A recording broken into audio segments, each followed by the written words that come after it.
He did not recognize me. That was the part that rattled me most, more than the slick presentation slides displaying my stolen code.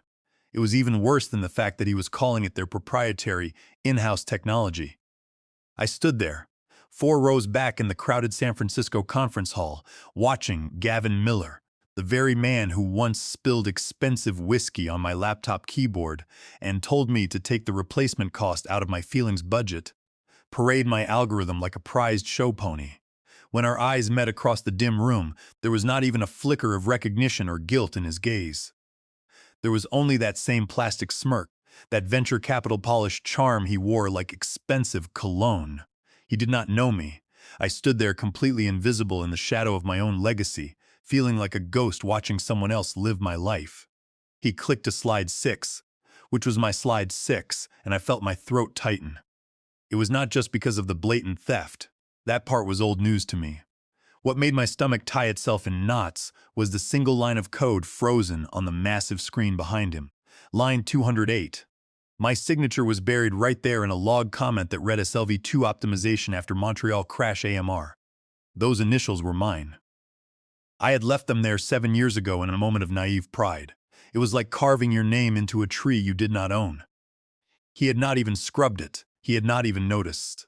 Or maybe he had, and he simply did not care, because he thought I was too insignificant to matter. That was the moment that broke something inside me. Rewind 7 years. They hired me out of a hackathon I did not even want to attend. I was 35 years old, brilliant at writing back-end infrastructure, and utterly naive about the corporate world. Their hiring pitch was syrupy and filled with buzzwords like industry disruption, diversity, and we are a family here. What they actually meant was that they needed a quiet workhorse to polish their image, underpay him, and work him until he forgot his own name. And I did exactly that. I worked as if I were building the back-end architecture of heaven itself. I endured 17-hour days, watching weekends blur into weekday nights, surviving on cold coffee and energy drinks. But I genuinely loved the problem. I was solving distributed efficiency in hybrid clouds. I had built something that scaled better than anything else on the market. I tested it, proved it, and deployed it.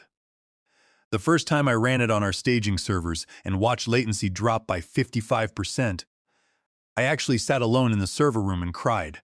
They named the product Aura Systems Cloud, making it sound as if it came directly from the gods.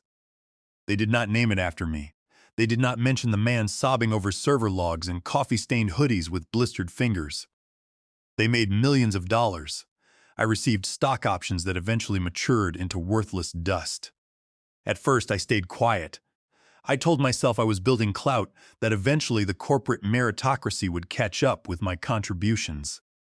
But I soon learned that meritocracy is just a fancy Latin word for senior executives taking credit while you debug their garbage. The tipping point for me was not dramatic. It was a simple laugh.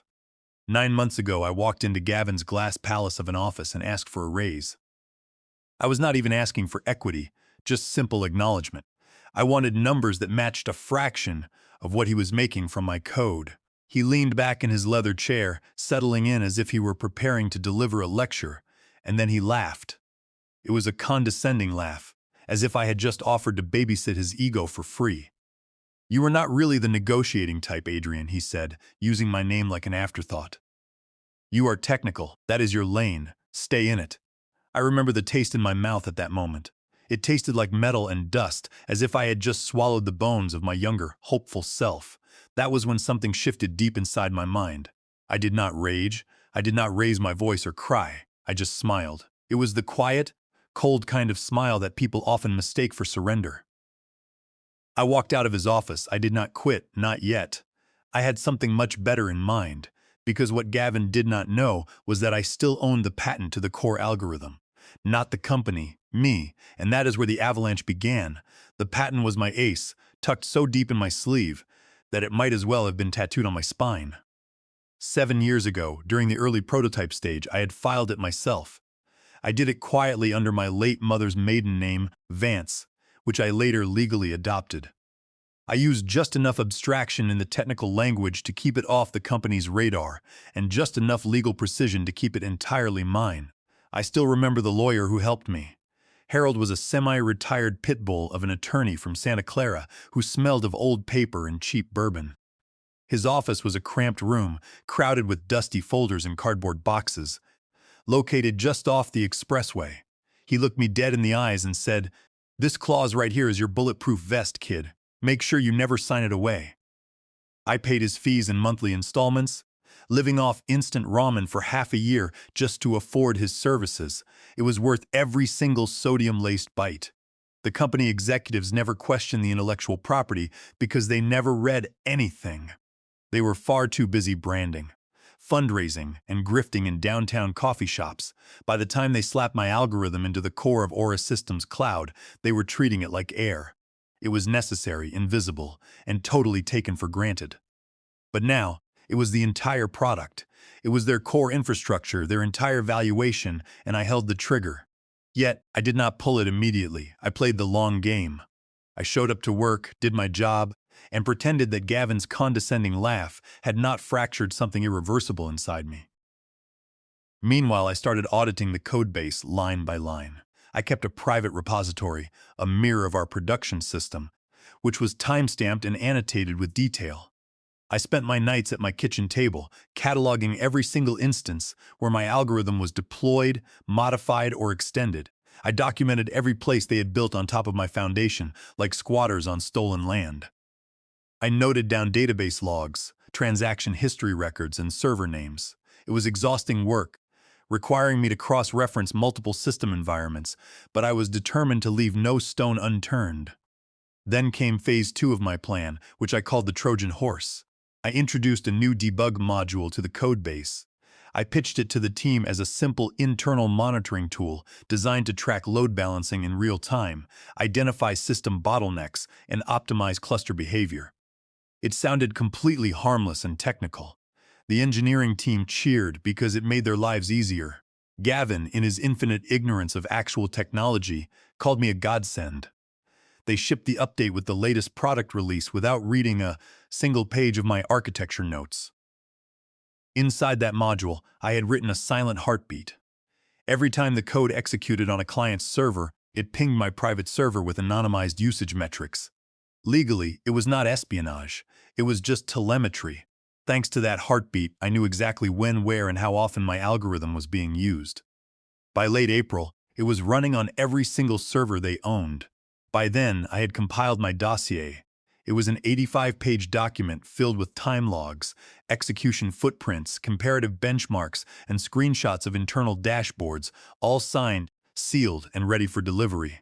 I targeted the one person Gavin feared more than anyone else. Roger Coleman, the billionaire founder and CEO of Helix Cloud, our biggest competitor. Roger and I had met once at a tech gala. I had accidentally spilled red wine on his sleeve and muttered an apology about crash logs. He had laughed with me and handed me his card, telling me to call him when the executives forgot who actually built the engine. I had kept that card in my wallet. On the first Thursday in May, I finally dialed the number. His assistant told me he was in Zurich, but I told her to tell him it was Adrian Vance, and that I had something he would want to see before their upcoming funding round. There was a brief silence on the line, and then she put me through. When Roger picked up, he did not say hello. He just asked, "How badly did they screw you over?" I sent him the 85-page dossier and 3 encrypted parts. He read the entire thing before sunrise. By Monday, I was on a plane to meet him in his office, high above the Geneva lakefront, watching the ferry boats cross the water as we finalized the terms. We discussed every technical challenge and every legal barrier. By Wednesday, we had signed a deal worth millions of dollars. By Friday, his legal team had filed the patent transfer paperwork with the patent office. Just like that, the patent was no longer mine. It belonged to Helix Cloud, Gavin's direct competitor. I sat back in my chair and waited for the sky to fall. It started with a flicker, a low-severity bug report from one of our largest enterprise clients. It was labeled as a minor, routine load distribution anomaly during peak cycles. Their internal engineers flagged it for the next sprint, thinking nothing of it. I smiled when I saw the ticket because that anomaly was just the echo, the tiny tremor before the massive earthquake. When Roger Coleman acquired my patent, he did not just sit on it. He and his legal team weaponized it quietly, surgically, and with absolute precision. First, his attorneys sent a cease and desist letter.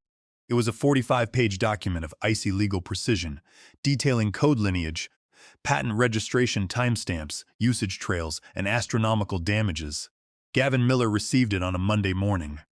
I know this because Owen Clark, the only halfway decent engineer left on our back-end team, texted me a screenshot of Gavin pacing in front of his office, whiteboard like a trapped zoo animal. Gavin had drawn a massive triangle labeled System Risk and underlined it 7 times. He was red-faced, shouting into his speakerphone at the legal team while throwing dry erase markers across the room. He looked completely unhinged. The entire executive suite was in a state of absolute panic, realizing they were exposed to severe legal liabilities. The whiteboard was covered in frantic notes and question marks. By noon, the CTO's assistant was scheduling emergency meetings like confetti. By 2 in the afternoon, their vice president of legal affairs had resigned. But I was not just watching this chaos from the sidelines. I was already inside, deep in the system. 3 weeks before I finalized the patent sale to Helix Cloud, I had quietly requested a transfer to a support division. It was presented as a minor resource reallocation, and Gavin, thinking he was punishing me, signed off on it without a second thought. What he had actually done was give me low-profile access to internal infrastructure that absolutely no one monitored. I spent my night shifts cloning their internal wikis, downloading every single project ticket, and archiving their entire Slack history. I did it quietly and precisely because I knew exactly what was coming next. I knew they would try to lie, gaslight the industry, and claim it was all convergent innovation. They would try to rewrite history while standing on the ashes of my labor. But I had the receipts. When Gavin marched into our Thursday company-wide meeting and announced there had been a slight misunderstanding regarding some intellectual property concerns, I almost choked on my soda. He stood on the stage trying to look confident, but his hands were shaking. He called it a misunderstanding as if he had not built our entire product suite on technology he did not own. The engineers in the room were visibly nervous, whispering to each other in the back. One of them asked if we were going to refactor the core systems. Gavin waved him off, claiming the legal team was handling it and that nothing changed for now. Except everything was changing. Helix Cloud went public with their new flagship platform, which was built entirely on my algorithm. Best of all, every major client Aura Systems had ever lured away saw the patent news. They saw the looming lawsuits and smelled blood in the water. By the following Monday, several major contracts had pulled out, jumping ship to Helix Cloud. One of them even went public on social media, criticizing our lack of compliance. Gavin was trying to patch a sinking ship with duct tape made of pure delusion. He ordered the remaining engineers to rewrite the core logic, not realizing that even a rewrite would still violate the patent unless they completely reimagined the architecture from the ground up. He stood over their shoulders, demanding status updates every hour. He was breathing down their necks, creating an environment of pure stress. The developers were exhausted, staring at their monitors with glazed eyes, knowing that what they were being asked to do was technically impossible. Doing that would take at least 24 months of work, time they did not have. He finally summoned me to his office. I walked in like a ghost he did not believe in. His eyes were red, and he looked much smaller than before. "Adrian," he started, using my name instead of the usual kiddo or bud. "I need your help," he said. I sat down in the leather chair, crossed my legs, and let the silence hang in the room for a long moment. I looked out the floor-to-ceiling window at the city before telling him he was confusing me with someone who owed him something. He blinked in shock. "This company runs on your work," he pleaded. "I can get you a seat at the table now. Equity, senior architect title, whatever you want." I leaned forward. "You already had me," I said, "and you pissed it away for a bonus and a magazine feature." His jaw clenched. "So you are just going to let it all burn?" I almost laughed. "Let it burn?" "No. Gavin," I said. I lit the match. The first layoffs hit that Friday. 32 engineers, half the DevOps team, and Liam Foster, who always brought his golden retriever, Buster, to the office, were let go. Liam cried quietly into the dog's fur in the lobby after Gavin made him announce the rollback of Project Triton. The dog whimpered as if he understood. The other employees watched in silence, packing their belongings into cardboard boxes. The office atmosphere was heavy with despair, and the silence was only broken by the sound of packing tape. That project was the last thing the company was banking on to salvage what was left of their technology roadmap. I watched the scene unfold from the break room kitchen while sipping bitter, burnt coffee. Nobody looked at me. It was not out of malice, but rather that quiet, primal instinct employees develop around ticking bombs. I had become a cautionary tale with legs. I was not fired yet, mostly because Gavin was not done trying to wring every last drop of value out of me. The day after the layoffs, I received a calendar invitation with no subject or agenda, just a time slot for 4 in the afternoon. I showed up 15 minutes early and stood in the hallway just long enough to hear the end of Gavin's phone conversation. "She is bluffing," he was saying. He would not destroy 7 years of his own work. There is too much ego involved. Gavin always did mistake integrity for ego. When he finally let me in, the office lights were dimmed. There were no more smiles or corporate theater, just a desperate man who realized the future had teeth. "Adrian," he said, speaking as if we were longtime allies, "we are prepared to offer you an incredible counter." I sat back and let him talk. He offered a salary of $350,000, a chief technology officer title, a performance buyout, and an NDA so thick it could block the sun. It included a non-compete clause that spanned continents. I flipped to the signature line at the back of the packet. "You want me to disappear," I said. "No," he lied. "We just want to move forward together." I stood up and asked if he knew what was funny. "You still do not get it," I said. "I did not burn this bridge because of anger." "Then why?" he asked. I leaned in close. "Because you laughed," I said. I left the contract on the table like a corpse. That night, Helix Cloud made their final move. They did not sue for minor damages. They published the story, a full-page feature in a major technology magazine titled "How Helix Cloud Acquired a Revolutionary Patent and the Engineer Who Was Erased." The front cover featured a large photo of me. I was not smiling. My arms were crossed, and I was standing in front of a whiteboard covered in load balancing's equations. They did not use touch-ups. They left the dark circles under my eyes and the visible scar on my jaw from a sharp server rack edge. I hit during a midnight deployment in year 2 of the grind. They made me real. Aura Systems stock tanked 25% by morning. Investors demanded emergency board meetings. Then, a whistleblower from inside their legal department leaked an email thread showing Gavin knew the patent ownership was in question but deployed the algorithm anyway. The Securities and Exchange Commission opened an official inquiry. By noon, Gavin was placed on administrative leave. By evening, his online professional profile was updated to show he was looking for work. Yet, despite the tsunami I had summoned, I did not feel immediate triumph. I just felt clean, as if I had finally vacuumed out 7 years of gaslighting and invisible labor. But I was not finished. There was still one person left to deal with, the CEO, Valerie Crawford. She had remained silent, but she was the one who authorized the retaliation. 2 hours later, the first strike landed. I received an email from the IT security team claiming they had detected a major breach in my former account. They alleged that a script had flagged suspicious outbound data transfer linked to my credentials and that I might be contacted by law enforcement. I sat at my desk, reading the threat, feeling the cold anger rise. Valerie was playing a shadow war. She wanted to frame me as a rogue developer who siphoned code, violating compliance. She was willing to destroy my professional reputation to save her own skin, painting me as a malicious actor in the industry. It was a classic corporate gaslighting tactic designed to shift the blame. I immediately called Roger Coleman, who decided to go nuclear. His legal team filed an injunction against Aura Systems for whistleblower retaliation and defamation, but Valerie's team had already leaked rumors online. Anonymous threads popped up on technology forums, whispering about an unstable genius who blackmailed his employers.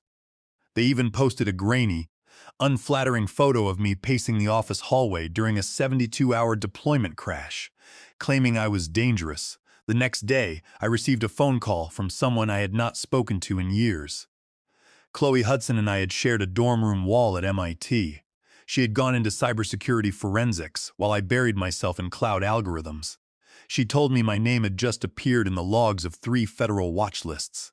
I explained everything to her, from the debug heartbeat to Valerie Crawford's threat. Chloe listened in silence for 3 full minutes, then told me they were building a fabricated case. But she knew how to help. She showed me how to pull the receipts on their receipts. Aura Systems had indeed exported data from my former workstation, but they did not send it to me. They had staged the transfer to an internal sandbox environment and backdated the system logs to frame me. However, they made a critical error. They forgot to account for a time zone mismatch in the server metadata. We traced the logs, packaged the proof, and digitally notarized every single byte of data. By Friday, we had compiled a 450-page counter dossier proving the logs were forged. Under California Penal Code Section 470, forging digital records to implicate someone is a serious felony. Roger Coleman's legal team sent the dossier directly to the board of directors. There was no public drama, just cold, hard, undeniable facts. By Monday morning, Valerie Crawford resigned for personal reasons. In Silicon Valley, that is code for the guillotine dropping. But the story did not end there. A few days later, a message from Nolan Pierce landed in my inbox. Nolan was the CTO of Aegis Systems, an edge computing firm that had recently swallowed up 4 edge startups and made headlines with its post-cloud infrastructure theory. He was the one person who had almost beaten me at a hackathon years ago. He was always better at pitching than coding, and now he was CTO of a major firm. His message was short. "Adrian, I saw the Helix Cloud play. Brutal, elegant, and classic. Let us talk. There is a position here with your name on it, and no executives like Gavin in sight." We met 3 days later at a quiet bar in Palo Alto. Nolan laid out an offer that was both obscene and tempting. He offered me the role of Chief Technology Officer of a new division, absolute autonomy over the roadmap, and equity larger than the market cap of most startups. He promised my name would be on everything. It was everything I had ever wanted. But something felt off. I asked him why he wanted me now. He looked at me and said it was because I had proven I was dangerous. And dangerous people are either assets or threats. He preferred I be an asset. That night, I did not sleep. I realized they all wanted the same thing. They wanted my brain, my code, and my power, but none of them actually saw me as a person. They did not care about the human being behind the architecture. They did not want a partner. They wanted a weapon. And I was completely finished with being pointed at other people's targets.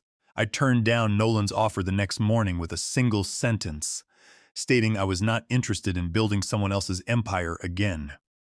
His reply was instant, warning me to be careful because the industry does not like free radicals. He was not wrong. Over the next few days, my inbox was flooded with consulting proposals, all of them leashes in disguise. I deleted them all. Instead, I opened a blank document on my computer. It was just me, a black screen, and the flicker of a blinking cursor. I wrote the first line of code. Then I started building. I did not seek investors or middlemen. I called the project Mirror because every single module would reflect the values I had been denied: attribution, transparency, and equity. I coded with a quiet, focused energy. 96 hours after I released the open source beta under my real name, it hit #1 on the global trending list. Within a week, 4 major universities contacted me, asking to build their computer science curriculum around my work. Engineers who had once ignored me were now begging to contribute. Even Owen Clark sent me a message, saying this was what we should have built from the beginning. I did not reply. There was no need for words. I knew Gavin was watching from whatever startup cave he had crawled into, watching his former empire crumble while my code evolved without him. Valerie Crawford would likely resurface on some advisory board, and I hoped she would choke on her own corporate buzzwords. As for me, I still write code late into the night. I still drink cheap coffee and work in a faded hoodie. But now I own every single keystroke, and if this industry ever dares to forget who built the engine again, I will remind them with silence and a tsunami.